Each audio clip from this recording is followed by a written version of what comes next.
السلام علیکم ورحمۃ اللہ وبرکاتہ۔ اعوذ باللہ من الشیطان الرجیم، بسم اللہ الرحمن الرحیم۔ فَإِن تَابُوا وَأَقَامُوا الصَّلَاةَ وَآتَوُا الزَّكَاةَ فَإِخْوَانُكُمْ فِي الدِّينِ۔ معزز سامعین کرام، پیغامات ربانیہ کے تعلق سے سورۃ التوبہ یا جسے سورۃ البراء کے نام سے بھی جانا جاتا ہے، 5 پیغامات آپ کے سامنے پیش کرنے ہیں۔ سورۃ البراء کے اندر ہمارے اور آپ کے لیے سب سے پہلا میسیج یہی ہے، من ہم اخواننا فی الدین۔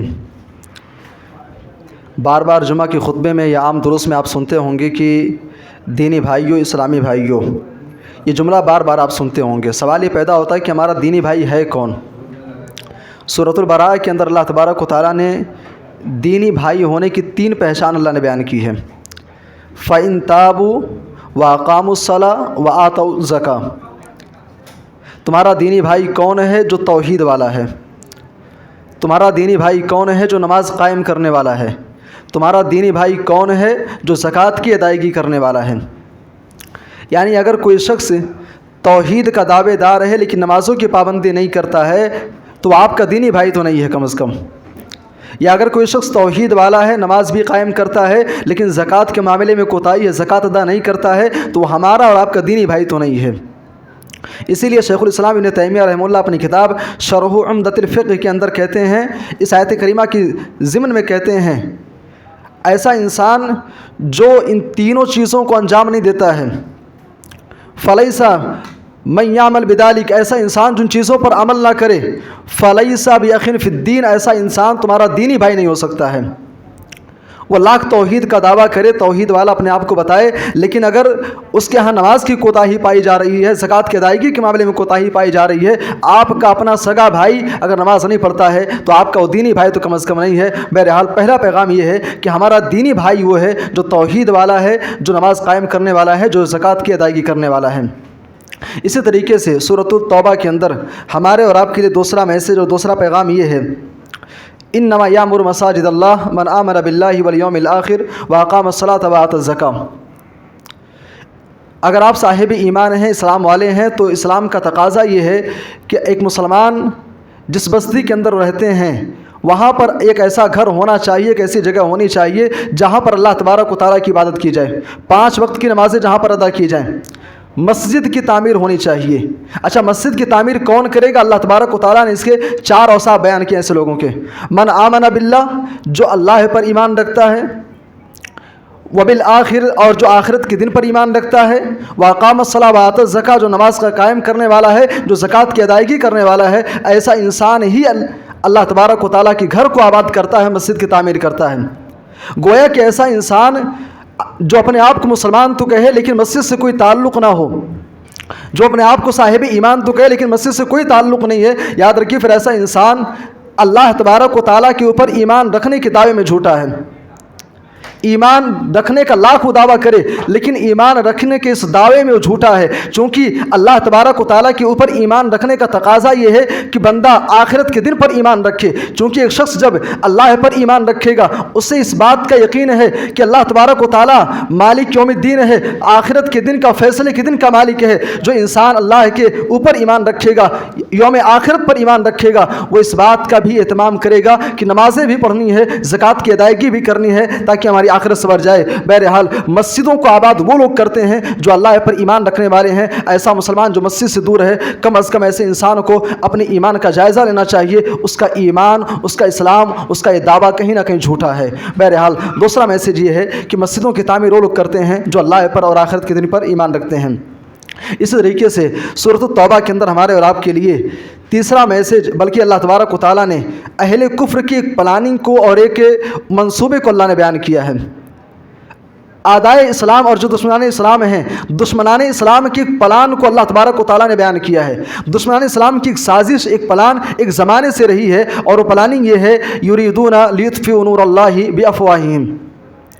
دشمنان اسلام یہ چاہتے ہیں کہ اسلام کے اس نور کو، اس چراغ کو بجھا دیں۔ یریدون لیطفئوا نور اللہ بافواہہم ویابی اللہ الا ان یتم نورہ، لیکن اللہ چاہتا ہے کہ نور پورا ہو کر کے رہے، یہ نور باقی رہے۔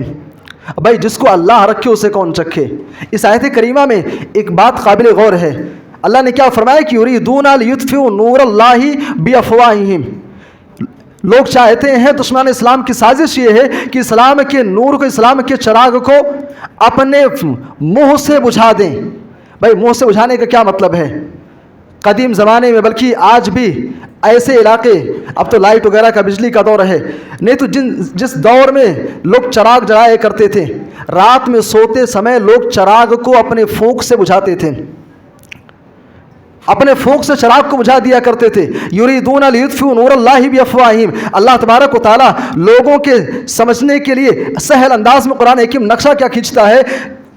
کفار چاہتے یہ ہیں، دشمنان اسلام کی سازش یہ ہے کہ اسلام کے کلمے کو، اسلام کے چراغ کو اپنے پھونک سے بجھا دیں۔ حالانکہ معاملہ یہ ہے، اسلام کا چراغ ایک ایسا چراغ ہے جسے بڑے بڑے طوفان اور بڑی بڑی آندھیاں نہیں بجھا سکیں، تو لوگ اپنے ان منصوبوں سے اور جھوٹے دعووں سے اور اپنے پھونک سے اسلام کو کیا خاک بجھا پائیں گے۔ بہرحال کہنے کا مطلب یہ ہے، اللہ تبارک و تعالیٰ ہمیں اور آپ کو آگاہ کر رہا ہے کہ دشمنان اسلام کو ہر دور میں مٹانے کے لیے وہ مستعد رہے ہیں، تیار رہے ہیں۔ اور آج بھی جو حالات ہمارے سامنے ہیں ہندوستان لیول پر، چاہے مساجد کا معاملہ ہو، مدارس کا معاملہ ہو، دراصل یہ کفار کی، اہل شرک کی، اہل کفر کی اور دشمنان اسلام کی ایک بہت پرانی سازش رہی ہے۔ بہرحال اسی طریقے سے سورۃ التوبہ کے اندر ہمارے اور آپ کے لیے چوتھا پیغام یہ ہے، بھائی اسلام کے اندر ایک نظام ہے، زکوٰۃ کا نظام، جو کہ ارکان اسلام کا ایک اہم رکن ہے۔ اور آپ سب جانتے ہیں کہ مال اگر نصاب کو پہنچ جائے تو زکوٰۃ کی ادائیگی کرنی ہے۔ سورۃ التوبہ کے اندر اللہ نے ایک سوال کا جواب دیا ہے کہ زکوٰۃ تمہیں نکالنا ضرور ہے، لیکن زکوٰۃ کس کو دو گے؟ زکوٰۃ نکالنے کے بعد کس کو دیا جائے؟ اس سوال کا جواب دیا گیا، انما الصدقات للفقراء، زکوٰۃ کے حقدار کون ہیں؟ فقیر ہیں۔ اور فقیر کون ہے؟ جو در در مانگتا پھرتا ہو۔ والمساکین، اور زکوٰۃ کے حقدار کون لوگ ہیں؟ مسکین، ایک ایسا انسان جس کے پاس آمدنی کا ذریعہ بھی ہے، جو کماتا بھی ہے لیکن اس کی ضروریات پوری نہیں ہو پا رہی ہیں، جو مجبور ہے ضرور ہے لیکن لوگوں کے سامنے ہاتھ نہیں پھیلاتا ہے۔ تو زکوٰۃ کا مستحق کون ہے؟ فقیر ہے، مسکین ہے۔ والعاملین علیہا، جو زکوٰۃ کی وصولی کرنے والے ہیں۔ والمؤلفۃ قلوبہم، جو ابھی نیا اسلام کے اندر داخل ہوا ہے، تالیف قلب کے لیے زکوٰۃ کے مال میں سے اس کو بھی دیا جائے۔ وفی الرقاب، اور غلاموں کو چھڑانے کے لیے، اگر کوئی غلام ہے، ایک دور تھا جب غلامی کا دور تھا، لوگ غلام ہوا کرتے تھے، تو غلاموں کی اسلام نے ان کے اوپر شفقت کرتے ہوئے یہ تعلیم دیا کہ زکوٰۃ کے مال سے غلاموں کو آزاد کیا جائے۔ والغارمین، ایسا انسان جو قرض لے کر کے بیٹھا ہے، قرض ادا کرنے کی کوشش کر رہا ہے لیکن قرض کی ادائیگی نہیں ہو پا رہی ہے، اسلام یہ کہتا ہے کہ زکوٰۃ کے مال کے ذریعے سے اس کی مدد کی جائے اور زکوٰۃ کے مال کے ذریعے سے اس کے قرض کی ادائیگی کی جائے۔ وفی سبیل اللہ وابن السبیل، اللہ کے راستے میں مال کو خرچ کیا جائے اور مسافروں کو زکوٰۃ کے مال سے ان کی مدد کی جائے۔ بہرحال زکوٰۃ کی 8 مصارف اللہ تبارک و تعالیٰ نے بیان کیے، اور قابل غور بات یہ ہے 8 مصارف ذکر کرنے کے بعد قرآن حکیم کیا کہتا ہے؟ فریضۃ من اللہ، اے ایمان والو، یہ کوئی سنت والا کام نہیں ہے، یہ کوئی مستحب کام نہیں ہے، کوئی نفلی عبادت نہیں کہ زکوٰۃ دے دو تو چلے گا، نہیں دو گے تب بھی چلے گا۔ فریضۃ من اللہ، یہ اللہ کی طرف سے ایک فریضہ ہے، ادا کرنا ہے تو ادا کرنا ہے۔ اور ایسا انسان جو مال نصاب کو پہنچنے کے بعد بھی زکوٰۃ کی ادائیگی نہیں کرتا ہے، اللہ تبارک و تعالیٰ ایسے انسان کے بارے میں کہتا ہے یوم یحمى علیہ فی نار جہنم، کل قیامت کے دن ایسے انسان کے مال کو جہنم کے اندر تپایا جائے گا۔ فتقبى بها جباههم وجنوبهم وظهورهم، اور اس مال کے ذریعے سے انسان کی پیشانی کو، اس کے پہلو کو اور اس کے پیٹھ کو داغا جائے گا۔ یہاں قابل غور بات یہ ہے، اللہ تبارک و تعالیٰ نے کیا فرمایا؟